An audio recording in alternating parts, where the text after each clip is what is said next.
Quero começar por agradecer esta oportunidade de partilhar convosco algo que me tem ocupado a mente, as minhas orações, os meus pensamentos, que é este tema sobre as coisas que diferem, as coisas que são excelentes. E, em particular, vou falar-vos da igreja e igrejas, que é uma distinção muito importante na palavra de Deus. Quero também agradecer todo o carinho que têm recebido, todas as mensagens, orações, e pensamentos, em relação à minha situação de saúde, pela qual estou a passar e que também afeta naturalmente a minha família. Eu tenho pensado que isto é Deus, de certa forma, a tornar-me mais imitador de Paulo, porque Paulo diz ser de meus imitadores, como eu também de Cristo. E digo isto com algum humor, mas também com alguma realidade, porque de facto estou a ficar velho, como Paulo, que dizia que era Paulo velho, a aparência desprezível, agora também com o cabelo rapado, e agora o que me falta é o mais importante, é aprender realmente o que ele diz em 2 aos Coríntios, que me glorio nas fraquezas, a sua graça me basta. E é isso que eu preciso de aprender. Então, passando à apresentação, eu quero começar por esta passagem em que o apóstolo Paulo ora pelos filipenses e diz: Peço isto, que o vosso amor cresça mais e mais em ciência e todo conhecimento, para que aproveis coisas excelentes ou coisas que diferem, para que sejais sinceros e sem escândalo algum até o dia de Cristo, cheios de frutos de justiça que são por Jesus Cristo para a glória e louvor de Deus. As orações de Paulo são, regra geral, por algo espiritual, algo que depois tem efeitos práticos, não é ficar apenas no domínio do espiritual, mas passar para o prático, cheios de frutos de justiça. Mas, para poder haver isso, é importante que conheçamos e aprovemos as coisas que são excelentes, para que não fiquemos só por aquelas coisas que são pouco boas, porque vai haver perda quando não aprovamos as coisas que são excelentes. Pode haver algumas situações desagradáveis quando nós não distinguimos coisas que são de facto diferentes. Por exemplo, um aluno que não saiba a diferença entre um verbo e um advérbio vai fazer má figura na escola, não é? Não é muito grave, mas tem a sua gravidade. Agora, se for como eu, há 12 anos, nas minhas férias, em que fui para um parque de campismo em Castanheira de Pera, e, e como estava num sítio onde não havia estradas com pavimento, sempre que eu fazia um trajeto, eu tinha de dizer ao meu GPS, ignora a distinção entre estradas com pavimento e estradas sem pavimento. Conclusão, coloquei-me a mim em sérios riscos de vida até, por causa de ter dito ao meu GPS para ignorar essas distinções.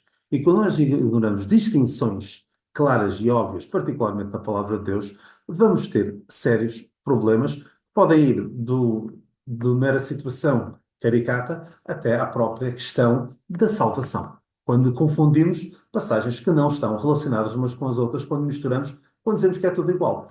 E sobre isso, o G.K. Chesterton falava sobre uma cerca no meio de um terreno. Uma pessoa vê uma cerca no meio de um terreno, não sabe o que é que aquela cerca está ali a fazer, ela está ali a dividir qualquer coisa, mas eu não percebo porque é que ela está ali. O que é que eu faço? O que é que eu devo fazer quando vejo uma cerca, vejo algo que parece estar ali a diferir algo? O que é que eu faço? Eu devo tentar perceber primeiro porque é que está ali. Qual é o propósito daquilo? E só depois tomar alguma decisão. O que é que alguns fazem? Eu não sei o que é que está ali a fazer, portanto eu vou tirar aquela cerca. E as cercas estão. Deus colocou limites, colocou cercas por alguma razão. Tanto, também na questão moral, que eu tenho muitas vezes falado, mas não é isso a questão agora. Mas na questão das divisões da palavra de Deus, é muito importante nós percebermos que há distinções e não devemos confundir as coisas só porque elas são parecidas. Porque aqui o tema é coisas que diferem, não é coisas que são parecidas. Há, de facto, na palavra de Deus muitas coisas que se parecem a mesma coisa, mas não são, de facto, a mesma coisa. E nós devemos ter consciência que vai haver perda quando não aprovamos as coisas que diferem, quando não fazemos distinção entre coisas que podem parecer parecidas, mas não são a mesma coisa. E também quando não aprovamos as coisas que são excelentes, vamos ficar por coisas que não são tão boas. Vamos perder. Então vamos passar a falar de igreja. Igreja é uma palavra que vem de eclésia, que significa, tem aquele aspecto no grego, pode ser traduzida por assembleia ou ajuntamento de pessoas. E vem de ek, fora, e kaleo, que é chamar. Ou seja, pessoas chamadas para fora, pessoas convocadas. E normalmente é traduzido por igreja. E de facto, a primeira ocorrência desta palavra nas nossas Bíblias, no original, é uma passagem que muitos tomam como, olha, a primeira referência à igreja, isto marca tudo o que diz respeito à igreja, é uma passagem fundamental. Mas já vamos ver um pouco sobre isso. Em que depois de Pedro dizer, tu és o Cristo, o Filho de Deus vivo, o Senhor diz, tu és Pedro, e sobre esta pedra, esta afirmação que tu acabaste de dizer, edificarei a minha igreja. Não é edificar a igreja sobre Pedro, como alguns dizem. Agora, esta palavra aparece, eclésia, aparece 118 vezes no Novo Testamento. E só aparece no Novo Testamento, já vamos ver porquê. É traduzida por igreja, quase sempre, excetuando uma passagem em que é trazida por assembleia, quando há aquele tumulto em Éfeso, num teatro, e as pessoas se juntam, e muitos deles queriam maltratar Paulo, era uma assembleia, e ainda hoje há muitas assembleias que, infelizmente, também maltratam Paulo, de uma forma sarcástica, falam de Paulo como, vocês defendem o quinto evangelho, que é uma... Falar de quinto evangelho é de uma desonestidade intelectual e espiritual tremenda, porque nós percebemos que os quatro evangelhos têm aquele nome, mas são todos o mesmo. E são relatos, não é? E nós não vimos com um quinto evangelho, vimos com um evangelho. Paulo foi-lhe transmitido um novo evangelho, de facto. Mas, infelizmente, há muitas assembleias que querem maltratar Paulo. E é traduzido uma vez no discurso de Estevão, antes de ser apedrejado, por congregação no deserto, em Atos 7:38. Agora, esta palavra, de facto, eclésia, não surge no Velho Testamento, porque é uma palavra grega. Eclésia é uma palavra grega. Mas surge na Septuaginta, na tradução do Velho Testamento para o grego, feita antes, já há muitos séculos. E então, por 70 eruditos. E, normalmente, esta palavra, eclésia, que aparece na Septuaginta, que está escrita em grego, é traduzida por congregação, ajuntamento ou assembleia. E diz quase sempre respeito à congregação de Israel. E a primeira passagem onde aparece a palavra eclésia, na Bíblia grega, é em Deuteronômio 4:10, e não em Mateus 16:18. Porque em Mateus 16:18 nós não vemos ali algo de novo a surgir. Vemos, de facto, o Senhor a surgir em cena, vemos o Senhor a falar da sua igreja, mas vemos, mesmo depois em Atos 2, vemos ali o cumprimento de profecias e não algo novo, algo que surgiu que nunca tinha sido referido ou falado, porque o próprio apóstolo Pedro diz, isto é o que foi dito pelo profeta Joel, ou seja, estava a remeter para as profecias. É muito importante nós percebermos que o facto da palavra eclésia apenas aparecer no Novo Testamento não se deve a uma mudança dispensacional. Não, agora há algo de novo, porque agora fala-se da igreja. Mas é uma questão da língua em que a Bíblia foi escrita. Porque a palavra igreja, de facto, já aparecia. Não a palavra igreja, mas a palavra eclésia ocorria noutras passagens. O mesmo acontece com as palavras, que iremos ver ao longo destes dias, batismo, ceia e evangelho.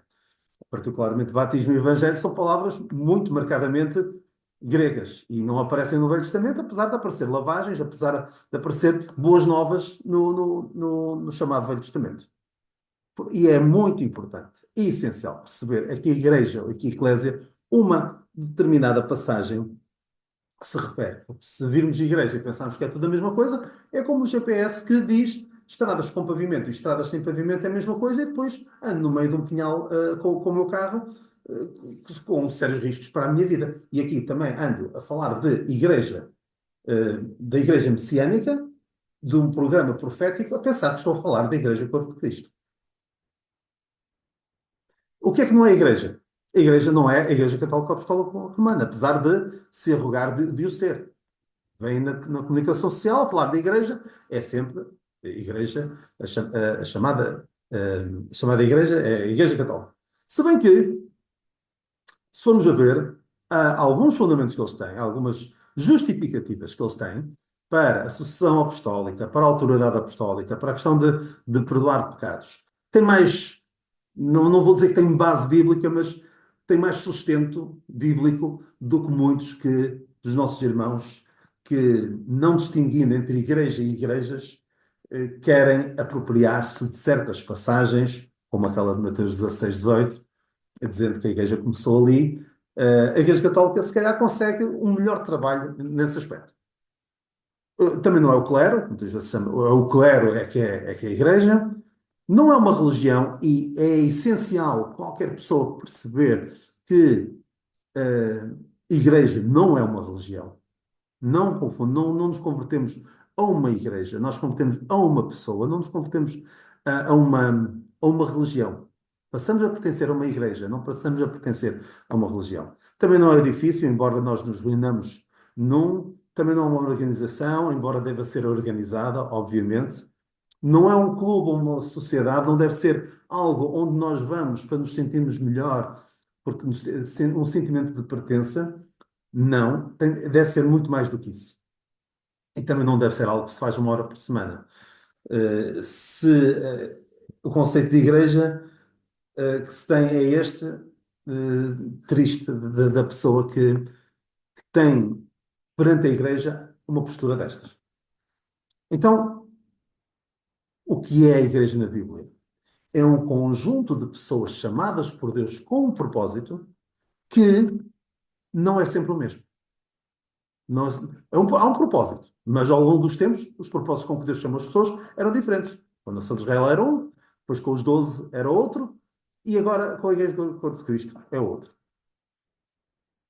Podemos estar a falar da congregação do povo de Israel, da Igreja Messiânica, a Igreja do Corpo de Cristo. E podemos também falar da Igreja local, que é a manifestação numa determinada localidade da Igreja Corpo de Cristo. E quando eu aparecer Igreja com maiúsculas, pequenas, estou a falar da Igreja Corpo de Cristo, para distinguir mais facilmente. Então, onde é que nós vemos a Igreja? A Igreja, quando eu falo de Igreja, a Igreja à qual pertencem os salvos de hoje. Apenas vemos referência à Igreja Corpo de Cristo nas Epístolas de Paulo. Não vemos em mais lado nenhum. Em que Paulo fala da cabeça da Igreja, que é o seu corpo, em Efésios. Ele diz também que Cristo é a cabeça do corpo da Igreja. E Cristo, por amor do seu corpo, que é a Igreja. É só aqui. É só nas Epístolas de Paulo. E o irmão Scofield disse isso muito bem. Apenas nas Epístolas de Paulo encontramos a doutrina, a posição, a conduta e o destino da Igreja. Porque quando vamos a outras passagens para buscar doutrina, posição, conduta e destino da Igreja, fazemos confusão. Não vamos estar a, a provar as coisas que diferem. Não vamos estar a provar as coisas que são excelentes. E depois vamos fazer confusão. E depois há passagens que nós gostamos muito, há conceitos que nos são muito caros, que nos marcaram muito em certas ocasiões das nossas vidas, mas que não nos dizem respeito. E vai haver sempre perda. Vamos a tentar, pensamos que ganhamos alguma coisa, mas estamos a perder outras. E devemos evitá-lo. Quem é que são? Uh, quem é que são? Quem é a igreja? Vós, todos os salvos do tempo presente. Vós sois o corpo de Cristo e seus membros em particular. Todos. Todos os membros do corpo de Cristo. Todos os membros, sendo muitos, são um só corpo. Quer judeus, quer gregos, quer servos, quer livres. Todos. Judeus e gregos. E há aqui algo muito importante. Judeus e gentios em pé de igualdade, que era algo que não havia noutras igrejas. Era sempre o judeu e o gentio. Se queria, tinha de se tornar prosélito, tinha de se converter ao judaísmo. Algo que não acontece hoje. Estamos judeus e gentios, em pé de igualdade. Isso é muito, muito importante. Quando? Quando é que começou a igreja? Não em Mateus 16, 18, nem em Atos 2, porque mesmo em Atos 2 nós vemos, como eu já disse há pouco, que Pedro diz que isto é o que foi dito pelo profeta Joel. Ou seja, o que estava a acontecer no dia de Pentecostes era cumprimento de profecias. Não começou nada de novo ali. Claro que houve uma mudança, o povo estava a ser chamado a arrepender-se, a converter-se, para que viesse o reino, que foi rejeitado, e Deus, na sua presciência, já tinha terminado suspender o plano profético e introduzir o período da graça. Mas hum, não era nada de novo, era cumprimento de profecias. E nós iremos ver mais adiante que a igreja é algo que nunca foi profetizado e são muitas as distinções entre a igreja e outras igrejas. Já vamos ver isso mais à frente. Quando é que começou a igreja, corpo de Cristo? Com a conversão de Paulo. E porquê é que eu digo com a conversão de Paulo? Esta passagem, que muitos saberão que é uma das minhas preferidas, esta é uma palavra fiel e digna de toda a aceitação, que Cristo Jesus veio ao mundo para salvar os pecadores, dos quais eu sou o principal. Para que em mim, que sou o principal, Jesus Cristo mostrasse toda a sua longanimidade, por exemplo, dos que haviam de querer nele para a vida eterna. Paulo diz isto a Timóteo. Esta palavra principal é protos, de onde vem protótipo e significa primeiro de uma série, é muitas vezes traduzido por primeiro, principal ou chefe. Aparece várias vezes no Novo Testamento. Mas, nas epístolas do Paulo, é sempre traduzido por primeiro, ou primeiramente, com exceção desta passagem. E eu não vou censurar quem traduziu por principal, porque de facto o entendimento que é dado a esta passagem é Paulo sentia-se o principal, o maior, o líder da rebelião contra Deus. Portanto, é natural esta tradução. E todos nós devemos considerar como o principal dos pecadores, o maior, o líder da rebelião, a pessoa que menos merece a salvação de Deus. Mas é muito curioso se nós lermos esta passagem com, primeiro, em vez de principal, vamos ver que faz todo sentido. Até do ponto de vista da gramática. Cristo Jesus veio ao mundo para salvar os pecadores, dos quais eu sou o primeiro. Para que em mim, que sou o primeiro, Jesus Cristo mostrasse toda a sua longanimidade para exemplo. Ou seja, o primeiro é que dá o exemplo. E Paulo foi, de facto, o primeiro salvo pela graça de Deus, por meio da fé sem obras, por exemplo, dos que viriam a crer. É o primeiro. E é com ele que vemos, com ele não, a partir da sua conversão, a partir de Atos 9, que nós começamos a ver uma mudança no modo como Deus age para com o homem. Porque há aqui duas situações bastante curiosas que acontecem no capítulo seguinte, com Pedro, aquela situação da visão do grande lençol com animais, e depois da conversão e do batismo de Cornélio, e que nós percebemos que há algo diferente a acontecer. Pedro diz que eu não posso comer destes animais porque tu declaraste imundo e o Senhor esclarece-o. Esclarece-o, não esclarece muito, depois só terá percebido perfeitamente todas aquelas situações com esta visão e depois com a pregação do Evangelho à família de Cornélio e a conversão de Cornélio, eles estarem já com o Espírito Santo, ainda antes de serem batizados, ele só terá percebido isso anos mais tarde, quando falou com Paulo. Porque nós vemos também, depois da conversão de Paulo, vemos o ocaso, ou seja, o declínio e uma certa desorientação, um certo desnorte dos apóstolos, sem desrespeito para com eles. Atenção, porque eles deixaram de receber revelações diretamente do Senhor Jesus Cristo durante décadas e só Paulo é que estava a receber. E, portanto, é natural que eles não soubessem bem o que estavam a fazer. Alguns poderão dizer, e com razão, que alguns que foram antes de Paulo em Cristo, né? Andrónico e Júnia foram antes de mim em Cristo. E podemos pensar, então já estavam no corpo de Cristo. Não. Só existem dois grupos: aqueles que estão em Cristo e aqueles que estão sem Cristo. Não há um terceiro grupo. E eles, de facto, estavam em Cristo, eram salvos. Não estavam no corpo de Cristo. Estar antes de mim em Cristo não é a mesma coisa que estar antes de mim no corpo de Cristo. Também Paulo anuncia agora a fé que de antes destruiu, era o que as pessoas diziam em Gálatas 1:23, dizia-se que Paulo, Paulo agora anuncia a fé que antes destruía. Não quer dizer que ele estivesse a pregar a mesma mensagem que antes destruía, porque é muito curioso, alguém que diga isso não leu Atos, não leu o livro de Gálatas 1, não leu o capítulo 1 de Gálatas. Porquê? Em Gálatas 1, Paulo tem todo o cuidado em dizer: eu recebi esta revelação do Senhor, glorificado, eu não estive com ninguém, só estive com Pedro passado não sei quantos anos, durante 15 dias, e não. Ou seja, não houve aqui uma, não vou dizer contaminação, um contágio, para não dizer uma palavra depreciativa, ou seja, não houve aqui algo, Paulo não foi influenciado de forma alguma pelos outros, pela mensagem dos apóstolos. O que é isto da fé em Cristo? É aquilo que Paulo sempre entrava com os judeus. Paulo sempre que tentava pregar o Evangelho ia aos judeus. Ele diz várias vezes, primeiro do judeu e depois do grego.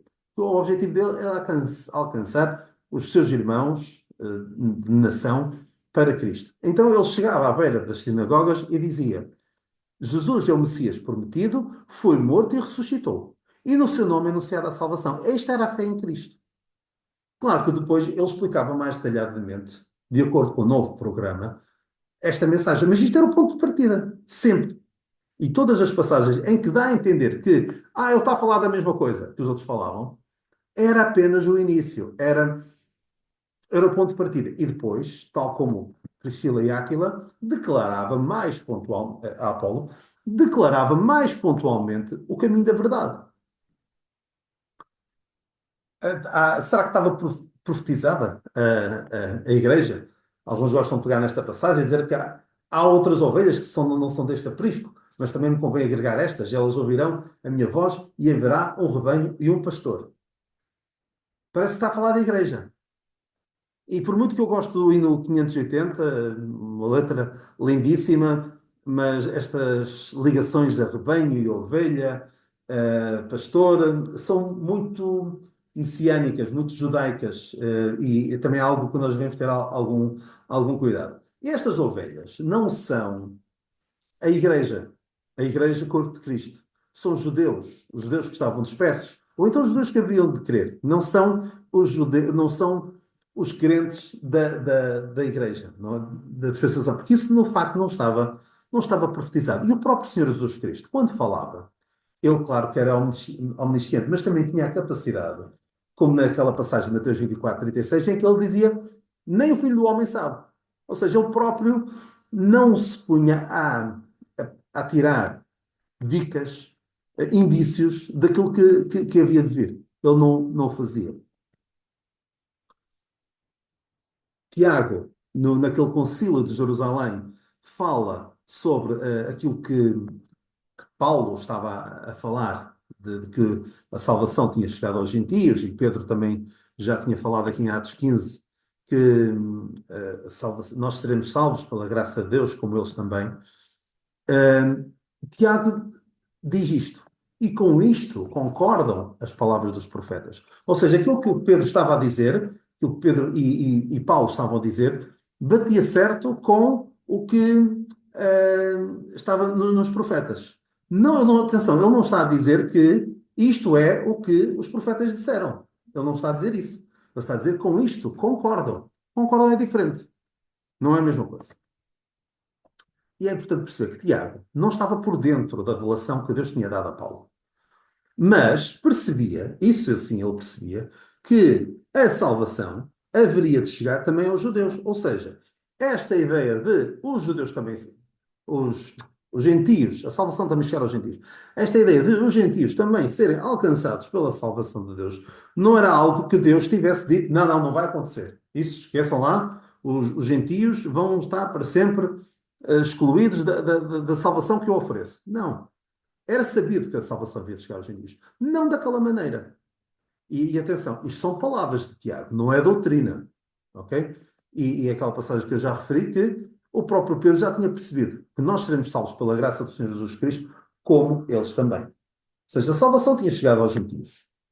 E, e isto não era algo que não tivesse sido previsto, não da maneira que estava a acontecer.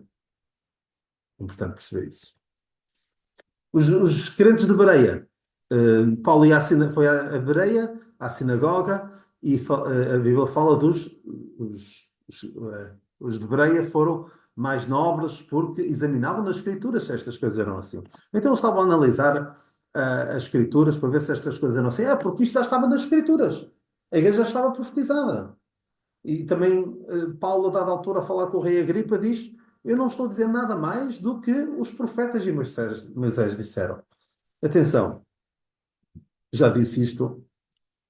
O que estava profetizado era o ponto de partida, quando Paulo falava com os judeus, quer nas sinagogas, quer com Agripa, porque ele diz: Crês tu nos profetas? Bem sei que crês. Porque ele queria alcançar as pessoas para Cristo. E então tentava encontrar um pouco de contacto. Que era profecia, o que estava profetizado. Claro que depois ele não ficava por ali. Ele dizia: Este que vos é anunciado, e lá está, a harmonia, não é cumprimento. Não é algo completamente, uma ideia completamente peregrina, que Paulo apresentou ali, que não tem nada a ver com nada. Claro que se ele queria alcançar os judeus, tinha de ir com algo que eles conseguissem compreender e aceitar. E depois explicar-lhes que Cristo devia padecer e, sendo o primeiro da ressurreição dentre os mortos, devia anunciar a luz a este povo e aos gentios. É isto que ele diz ao rei Agripa. E depois, as pessoas aceitando, olha, de facto, Cristo encaixa perfeitamente na profecia. Olha, este agora é o cabeça da igreja. Este é neste que nós anunciamos a salvação. E esta salvação é extensível a todos. Para um novo programa. Para um programa que o Cristo é o mesmo e o Cristo agora já não é o rei. Via para reinar. É o Cristo, é o cabeça da igreja. Agora, não está de facto prevista na profecia. Eu gosto muito destas duas passagens, esta de Romanos 11:33, em que Paulo, vamos ler só o versículo 32, porque Deus encerrou a todos debaixo da desobediência para com todos usar de misericórdia.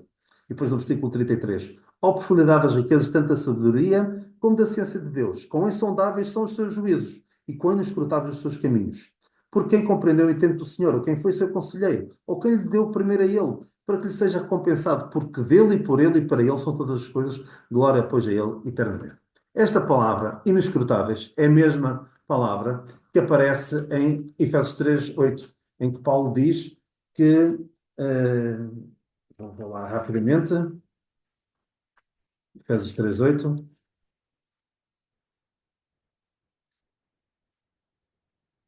a mim, o menino de todos os santos, me foi dada a graça de anunciar entre os gentios, por meio do Evangelho, as riquezas incompreensíveis de Cristo. A palavra no original é a mesma, anexekniastos, que não deixa rastro. Ou seja, não há nada que deixe indícios de que isto iria acontecer.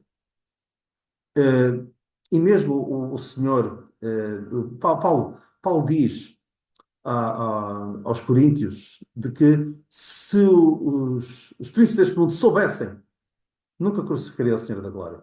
Ou seja, ninguém sabia, ninguém fazia a mínima ideia de que isto ia acontecer. E não havia qualquer indício no Velho Testamento de que isto estaria para ocorrer. Isto foi uma surpresa para todos. Menos para Deus que previu tudo. Em vão procurarão indícios sobre a Igreja antes da revelação dada a Paulo. Nem o próprio Senhor Jesus Cristo deixou indícios disso. Apesar de alguns poderem querer dar a entender isso, com certas passagens que espero ter ajudado a esclarecer. Paulo diz que a relação do, do, do mistério, que desde os tempos esteve oculto, mas que se manifestou agora. Só agora. E o mistério de Cristo, o qual noutros séculos não foi manifestado aos filhos dos homens. E a dispensação do mistério, que desde os séculos esteve oculto. É algo que nunca tinha sido manifestado. Nunca tinha. Era um segredo. Segredo de Deus. Só Deus é que sabia. Não era um plano B sequer. A igreja não é um plano B, é um plano A, que Deus tinha tido sempre na sua mente. Não foi algo que Deus surgiu, Deus apareceu com aquilo porque, olha, foi apanhado desprevenido, não quiseram aceitar o meu filho, não quiseram aceitar a oferta dos tempos de refrigério pela vinda do Senhor Jesus Cristo, em Atos 2. O que é que eu vou fazer agora? Vou iniciar a igreja. Não, Deus já tinha isso nos seus planos desde sempre. Mas apesar de ser algo novo, algo diferente, este período da Igreja, há aqui algumas práticas messiânicas judaicas que nos podem deixar um pouco desconfortáveis. O facto, Paulo faz muita coisa no livro de Atos, e volto a dizer, eu já disse isto várias vezes, mas é o livro de Atos dos Apóstolos, não é a doutrina dos Apóstolos. Vemos Paulo fazer várias coisas que nos podem deixar um pouco desconfortáveis. Circuncidou Timóteo, batizou, mas para quem diz que Paulo batizou, Paulo fez estas coisas todas depois de batizar. Rapou a cabeça, impôs as mãos, línguas, maravilhas, curas, exorcismos, ressuscitou, Eutico, santificou-se, fez a oferta do templo, o Senhor apareceu, ele foi visitado por um anjo do Senhor, foi picado por uma víbora, curou enfermos, uma série de coisas que nós vemos, práticas messiânicas, práticas de outra igreja, no período que eu digo que é o período da igreja. Agora, porquê é que Paulo fazia isto? E volto a dizer, Atos e não doutrina dos apóstolos. Porque à medida que Paulo recebia revelações do Cristo glorificado, do Senhor, ele ia percebendo que certas coisas tinham passado. Havendo línguas, sarão, vendo certas coisas, elas vão passar. Fazem parte daquilo que nós chamamos um período de transição, em que Deus ainda estava a lidar também com a nação de Israel, ao mesmo tempo, e não parou de forma abrupta. Nós vemos em Atos 15 que alguns foram os apóstolos foram aos judeus com o evangelho da circuncisão e Paulo aos gentios com o evangelho da incircuncisão. E Paulo ia percebendo que certas coisas iam passando e outras eram permissíveis em certos contextos. Paulo fez este tipo de ações. Portanto, Timóteo circuncidou Timóteo porque percebia que, se não o fizesse, podia ter alguns entraves em relação a chegar aos judeus, porque ele era filho de pai grego. E ele percebia que certas coisas ele podia fazer. Mas outras, à medida que foi percebendo que não as devia fazer, deixou de as fazer. Agora, isto aqui depois eu espero partilhar convosco a apresentação e tem aqui uma ligação para várias distinções entre igrejas e igreja. Porque as igrejas dizem respeito ao anúncio do reino para a nação de Israel. E o reino é de facto uma organização, quando a igreja é um corpo, é um organismo vivo. As igrejas, a Igreja Messiânica, a Congregação de Israel, diz tudo respeito a algo que é estabelecido na terra.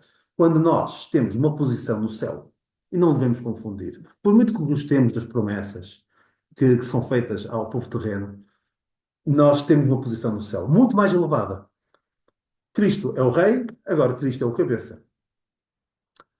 Nas igrejas, tudo diz respeito à profecia, na igreja, o corpo de Cristo diz respeito ao mistério. Aqui no reino, há supremacia de Israel. Aqui vemos os judeus e os gentios em pé de igualdade. No reino, ou nas igrejas, vemos os gentios abençoados pela elevação de Israel. Aqui vemos os gentios abençoados pela queda de Israel. Muito importante, isso é mesmo muito importante para nós. Tem efeitos práticos enormes. Nós não buscamos bênçãos terrenas. Claro que gostamos, o Senhor nos abençoou com coisas terrenas, mas as nossas bênçãos são, acima de tudo, espirituais nos lugares celestiais. Temos evangelhos diferentes, o evangelho do reino e o evangelho da graça são diferentes. Temos o evangelho da circuncisão versus o evangelho da incircuncisão, como falei há pouco. Temos a salvação por obras. Eram, eram requeridas obras para a salvação no tempo do reino. E hoje não. Salvação sem obras. Grande Comissão versus a Comissão da Graça. Nós somos agora, não somos chamados à Grande Comissão, como muitos dizem que a seguem, mas não seguem de facto. Porque se forem a ver o que é dito na Grande Comissão, ninguém a está a cumprir. Pedro dizia que a morte de Cristo era o problema, em Atos 2,38, vós crucificastes o Cristo. Paulo diz que a morte de Cristo é a solução. Os 12 foram enviados aos judeus, quando Paulo foi enviado aos gentios. Os 12 foram chamados na terra, Paulo foi chamado no céu. E também temos aqui novamente o céu e a terra em contraste, em que o Senhor, na segunda vinda, para as igrejas, para o reino, vem à terra e aqui vem aos céus. Várias distinções. Para quê? A igreja, para quê? Porque é que Deus idealizou este plano? Ele diz, para mostrar nos séculos vindouros as riquezas da sua graça. Deus com a criação mostrou todo o seu poder. Mas, através da igreja, Deus vai poder mostrar, por toda a eternidade, o quão gracioso Ele é, o quão amável Ele é. Pode mostrar todo o seu amor, a sua graça, a sua misericórdia. Vamos ser uma exposição eterna da sua graça. E também da sabedoria. Eu já falei há pouco destas duas passagens. Falamos da sabedoria de Deus oculta em mistério. E falamos da ciência de Deus. Deus aqui mostra o quão sábio Ele é. Como conseguiu completamente trocar as voltas ao inimigo das nossas almas. Se o inimigo das nossas almas soubesse o que viria, nunca teria crucificado o Senhor da Glória. Mas também muito importante, a Igreja está aqui para exercer o ministério da reconciliação, porque somos embaixadores da parte de Cristo. Temos este dever de anunciar a mensagem da salvação aos outros.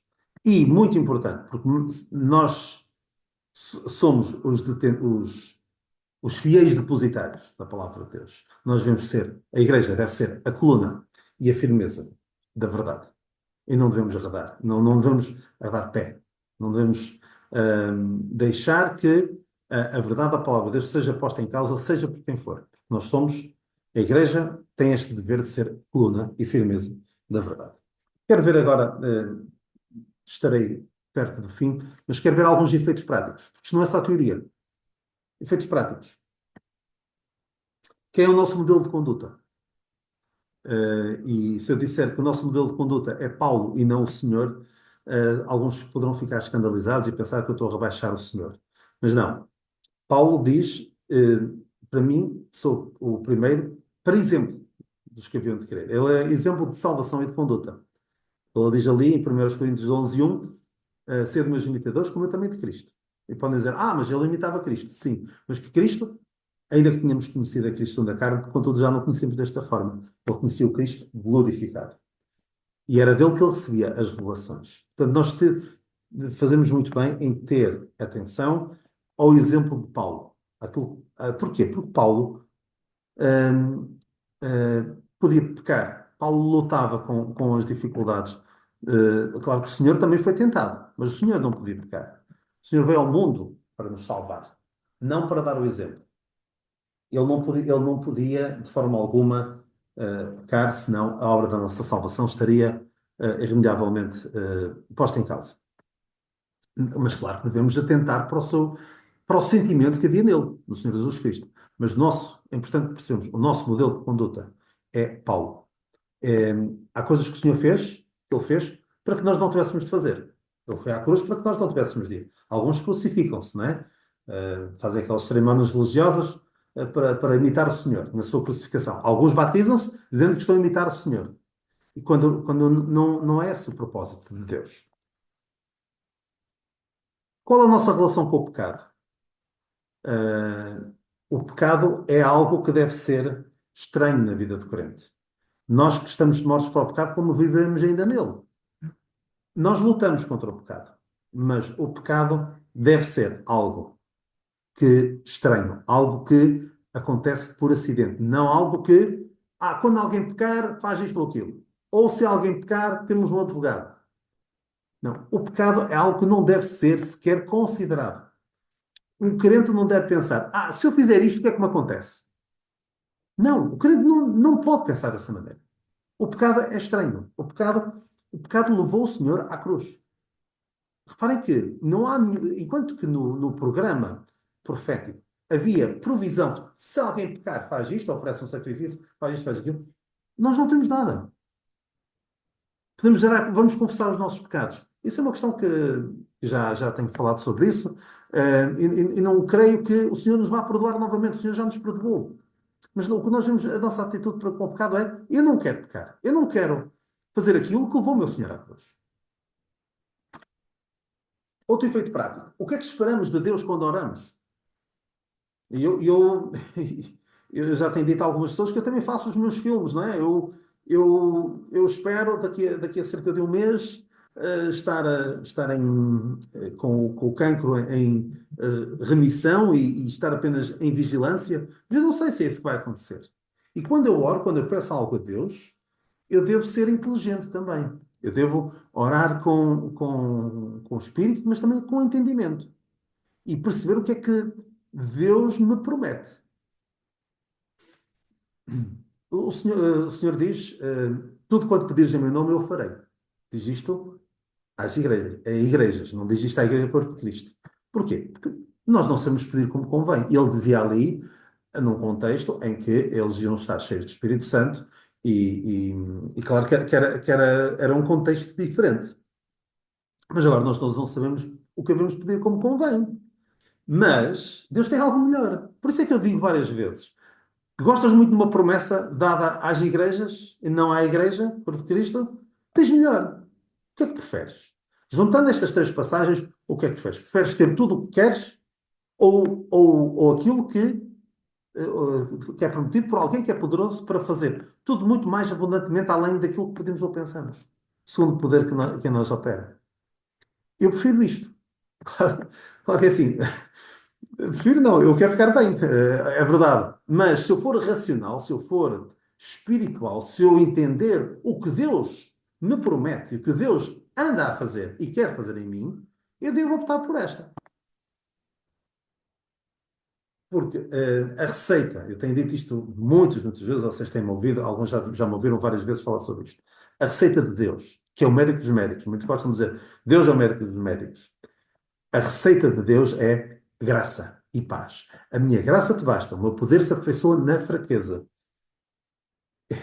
Claro que eu não gosto de estar fraco, eu não quero estar doente, eu não quero sentir todos os dias com dores. Mas Paulo conseguiu.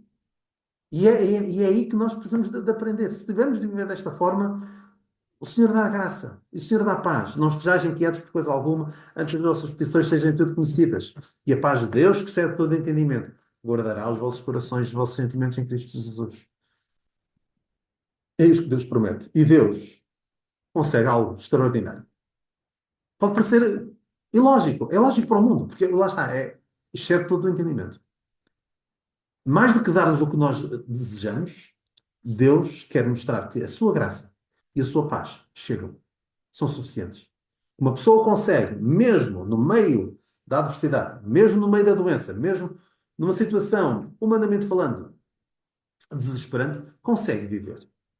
Consegue viver e honrar o Senhor. E Deus é muito mais honrado por alguém que vive desta forma do que por alguém que tudo lhe corre bem. E quando corre tudo bem, é um super crente, e quando as coisas não correm bem, olha, Deus não me deu o que eu quero, agora já não quero saber do outro para nada. Portanto, isto é muito importante. É um efeito prático essencial na vida do crente, porque o sofrimento faz parte da vida. E mais cedo ou mais tarde vamos perceber isso. Se calhar até uma certa idade, parece que as coisas nos passam ao lado, mas a adversidade surge. Também está relacionado com o que eu vou falar agora. Como é que Deus disciplina os seus filhos? No tempo da nação de Israel, isto aqui não devia estar aqui escrito, que a CPCJ ainda me arranja problemas. Um pai pode repreender uma criança com castigo físico. Ok? Isto é um contexto, está bem? Hoje em dia não se pode fazer, mas sabemos que é bíblico. Mas um pai pode repreender uma criança com castigo físico, porque é a forma de o fazer perceber. E era assim com Israel, com as igrejas, em que Deus ameaçava os seus filhinhos. A palavra filhinhos é teknon, no grego. Filhos pequeninos. Em que ele castigava e explicava, e havia alguém que fazia a ligação. Olha, isto está a acontecer porque aquilo. E nós vemos isso Moisés avisa os castigos de Deus, os profetas. Várias vezes nós vemos alguém a fazer a ligação. Mas um filho adulto, que é aquilo que Deus nos considera agora, que é o Huios, o filho adulto, Deus censura-nos, Deus castiga-nos pela palavra. Eu não preciso que o meu pai agora me venha castigar com, com o cinto ou com um castigo físico. Basta dirigir-me uma palavra de repúdio por algo que eu tenha feito, que serve de repreensão, porque eu sou um filho adulto. E Deus trata-nos da mesma maneira. Deus repreende-nos pela palavra. E porquê? Porque não há outra revelação. Noutro tempo havia uma revelação. Deus revelava e dizia: olha, isto está a acontecer por causa daquilo. Agora nós não temos. A revelação está completa. A palavra de Deus está perfeita, está completa. Eu estou convencido de que tudo o que sucede de mal, as adversidades que vêm à vida do crente podem ser colher o que semeamos diretamente, hábitos de vida pouco saudáveis dão em doença, condução negligente pode dar acidentes e por aí fora. Não vamos dizer, porque é que isto me aconteceu? É, é nítida a ligação.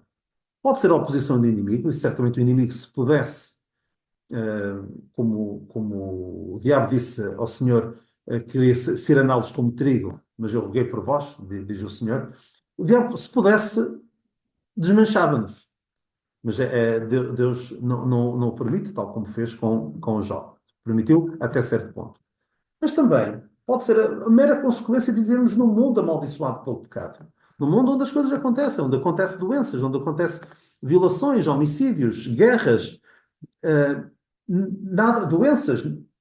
Acontece a uns e acontece a outros. Não, eu não vejo proveito algum alguém vir dizer: olha, tu estás a passar por isto, e é típico. É típico, infelizmente, é um entendimento muito deficiente bíblico e nem sequer dispensacional. Porque mesmo quando os discípulos disseram: quem pecou, este ou os seus pais, para que ele nascesse cego? Mesmo ali não fazia sentido a observação dos discípulos em João, penso que João 9. Porque não havia razão. Ele não ficou cego e depois o Senhor explica-lhes para que se manifestassem as obras de Deus. Penso que é assim a passagem. Que proveito traz alguém dizer: olha, estás a passar por esta situação de saúde, olha, isto é castigo de Deus, por isto ou por aquilo. Ou porque há pecado na tua vida. Pecado na minha vida, eu sei que há, eu peco. Isso depois dá sempre. E depois dá aso a todo tipo de distúrbio espiritual, emocional, que não traz qualquer proveito. Não traz proveito. É contraproducente, é antibíblico, antidispensacional dizer: tu estás a passar por isto porque tu fizeste determinada coisa e Deus agora está a castigar. Quem é que me pôs, quem é que me põe a mim ou a qualquer outro por Natã, aquele profeta que veio dizer a Davi: agora vai-te acontecer isto na tua vida porque tu pecaste com Batseba, ou por Paulo. Paulo dizia aos Coríntios: vocês estão a passar por esta situação, alguns já morreram, porque estão a participar indignamente da ceia do Senhor. Há alguém para fazer essa ligação? Não há? Então não nos ponhamos a adivinhar porque é que as coisas estão a acontecer desta ou daquela maneira. É a visão que eu tenho e acho que é um efeito prático muito, muito importante de vivermos agora num tempo diferente da Igreja. Infelizmente, há alguns que, arrogantes de estarem a valorizar as profecias, focam-se muito nas profecias, não desprezejas as profecias, mas uma forma de desprezar as profecias é dizer que aquilo que está a acontecer hoje é cumprimento de profecias. O que está acontecendo na Rússia, o que está acontecendo no Médio Oriente, não é cumprimento de profecias. O programa profético está está suspenso e só trazemos desonra ao nome de Deus quando nos focamos em excesso nas profecias. E também quando vamos querer buscar passagens que não nos dizem respeito, gostamos muito delas, porque têm ali algumas expressões que nos são caras, e se calhar dizem respeito a um tempo em que o nosso entendimento não era o mais apurado acerca da palavra de Deus, e mexe muito connosco, e nós gostamos. Mas devemos ter algum cuidado com a aplicação forçada de certas passagens. Também devemos ter cuidado com, lá está, ir buscar passagens como o anjo do Senhor acampa-se ao redor dos que o temem e os livra, 1000 cairão à tua direita e 10 mil cairão à tua esquerda, e fora, esse tipo de expressões que vem de um salmo que foi o salmo, foi o mesmo salmo que o diabo usou para tentar o Senhor. É curioso, desse mesmo salmo que, que o Satanás usou para tentar o Senhor na tentação no deserto. Não devemos esperar, ora, eu sou do Senhor, portanto não nada me vai acontecer. E alguns baseiam-se em promessas feitas a outros povos para esperar algo de Deus que Ele, como já vimos, não promete dar. Promete livrar-nos nas situações, não das situações. Lá está, as promessas dirigidas a outras igrejas, e também devemos ter algum cuidado com uma certa ênfase em termos que não são dirigidos à igreja. Ovelha, rebanho, pastor, Canaã celestial, a Jerusalém, Canaã, a terra de Canaã, a terra prometida, por aí fora. Algum cuidado. Messias, Yeshua, e depois, se formos por termos hebraicos, há muitos que gostam muito de usar todo tipo de termos hebraicos, evitemos. Se alguém fala, fale segundo as palavras de Deus, fale conforme, tendo salvação ao longo da idade de Deus, conforme nosso amado irmão Paulo falou. Usemos mais termos bíblicos. Por exemplo, evitemos o seguinte: a ação do Espírito é algo extraordinário. A ação do Espírito Santo em nós. Mas a ação do Espírito Santo, como alguns a querem fazer parecer, muito espalhafatosa, nos cânticos, enche-me e por aí fora, transbordar o teu espírito. Eu já cantei cânticos assim. Não são os mais felizes. Evitemos também. Lá está. Há hinos que trazem mais confusão do que edificação. E devemos ser sábios na forma como nós os abordamos. Se for preciso não os cantarmos, não os cantemos. Não façamos como alguém que disse: está aqui no hinário, nós vamos cantar. E por vezes misturam a vinda do Senhor, as vindas do Senhor, misturam a ação do Espírito, misturam coisas que, coisas que diferem. Misturam coisas que diferem. E nós devemos conseguir diferir as coisas.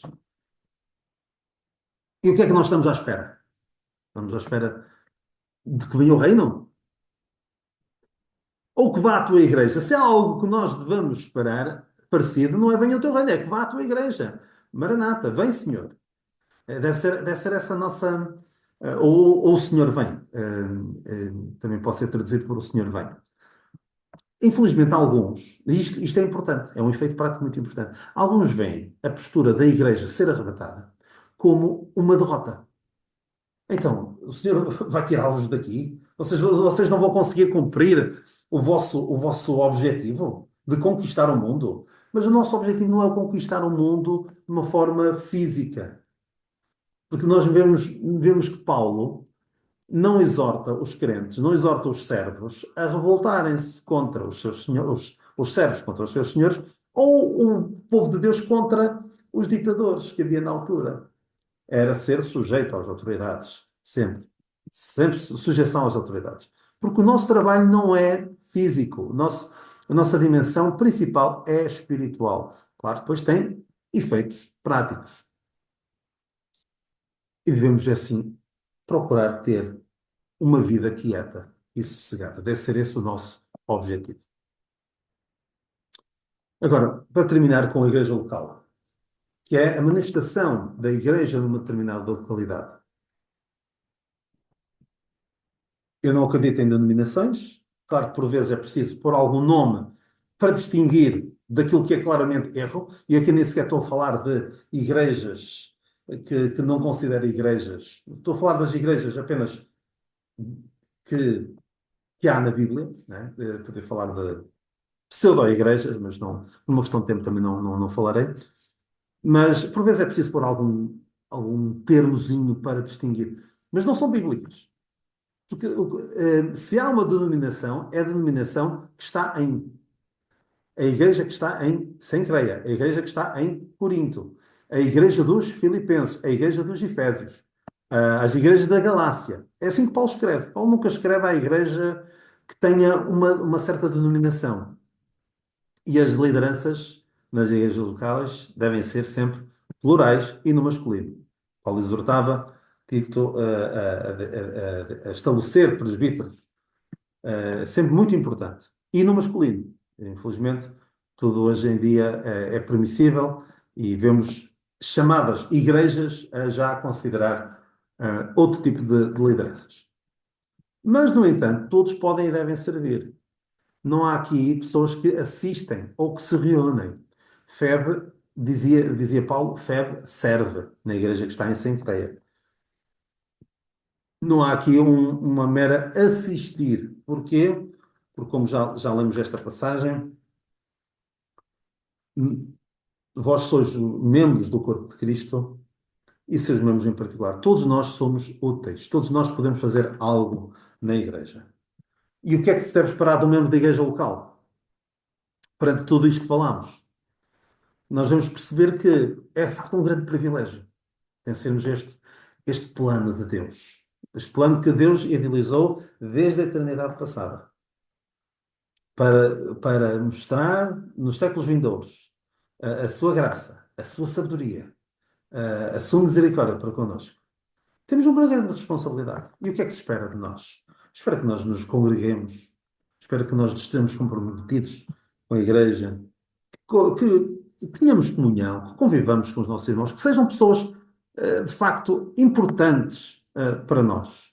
Que sejam, não sejam apenas alguém que nós vemos uma vez por semana e quanto menos se conversa melhor.